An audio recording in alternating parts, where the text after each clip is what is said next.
नमस्कार।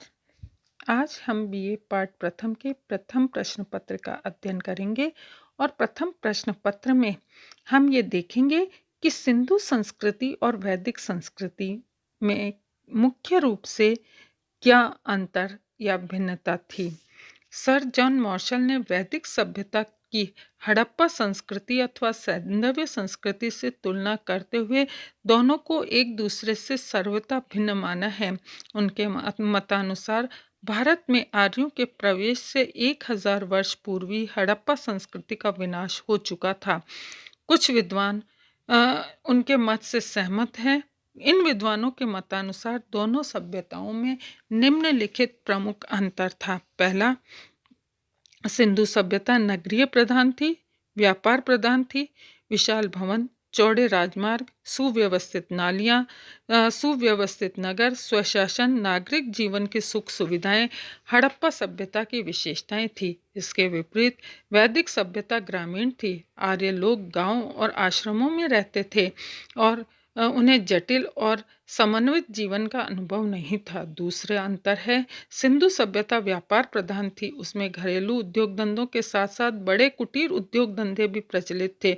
इसके विपरीत वैदिक सभ्यता कृत्रिम कृषि प्रधान थी। लोग पशुपालन और ग्रामीण दोनों दोनों ही प्रकार के उद्योग धंधों के साथ साथ बड़े कुटीर उद्योग भी प्रचलित थे। इसके विपरीत वैदिक सभ्यता कृषि प्रधान थी। वे पशुपालन, ग्रामीण उद्योगों को अधिक महत्व देते थे। तीसरा है, ऋग्वैदिक आर्यों के जीवन में अश्व का विशेष महत्व था, परंतु सिंधुवासी अस्त्र शस्त्रों से परिचित थे या नहीं, इस संबंध में निश्चित साक्ष्य हमारे पास उपलब्ध नहीं हुए हैं।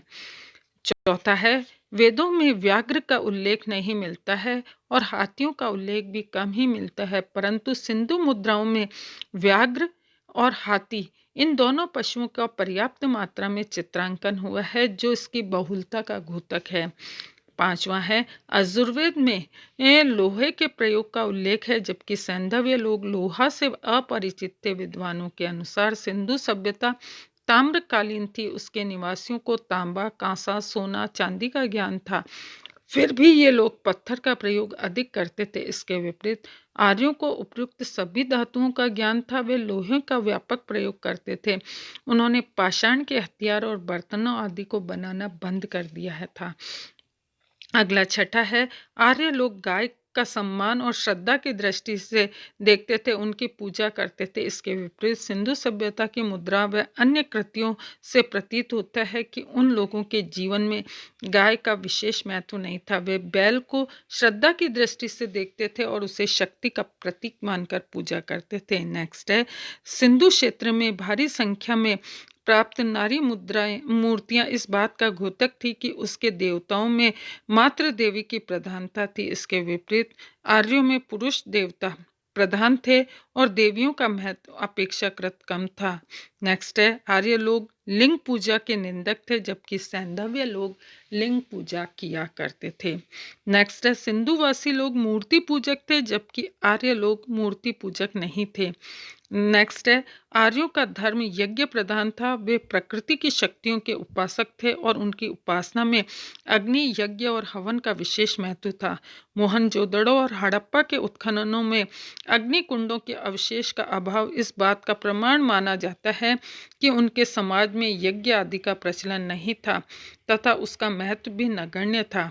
नेक्स्ट है, आर्य लोग मांसाहारी थे, परंतु उन्हें मछली पसंद नहीं थी। इसके विपरीत मछली सैंधव्य वासियों का प्रिय भोजन था। अनार्यों की चपटी नाक वाला कहा जाता था और सिंधुओं की कुछ मूर्तियों में चपटी नाक दिखाई देती है। इसके विपरीत आर्यों की नाक प्रखर होती थी।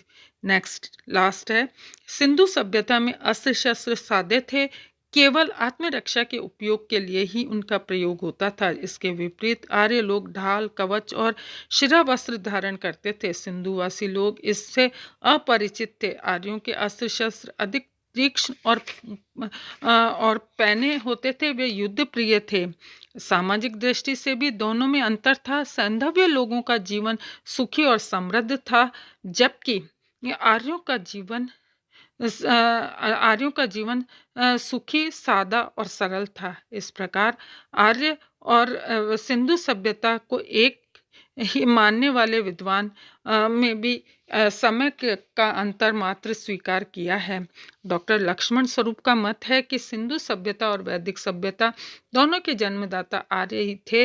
वैदिक सभ्यता सिंधु सभ्यता से भी अधिक प्राचीन थी, परंतु अधिकांश विद्वान इस मत को स्वीकार नहीं करते हैं। जिन आर्यों ने मोहनजोदड़ो, सिंधु आदि नगरों में ईंट के विशाल भवनों का निर्माण किया था, वे ही आगे चलकर वैदिक युग में लकड़ी, बांस और फूस के मकान बनाकर क्यों रहने लगे? उन्हें लिंग और मूर्ति पूजा को कैसे अपनाया? इसके अलावा इतिहास इस बात का साक्षी है कि अपनी सभ्यता के क्रमिक विकास में मानव ने पाषाण प्रयोग के बाद धातु का प्रयोग सीखा। अतः स्पष्ट है कि वैदिक सभ्यता हड़प्पा सभ्यता के बाद की सभ्यता है। दोनों के निर्माता अलग अलग जाति के लोग थे। आर्यों ने ही शायद हड़प्पाई सभ्यता का विनाश भी किया होगा। इति नमस्कार।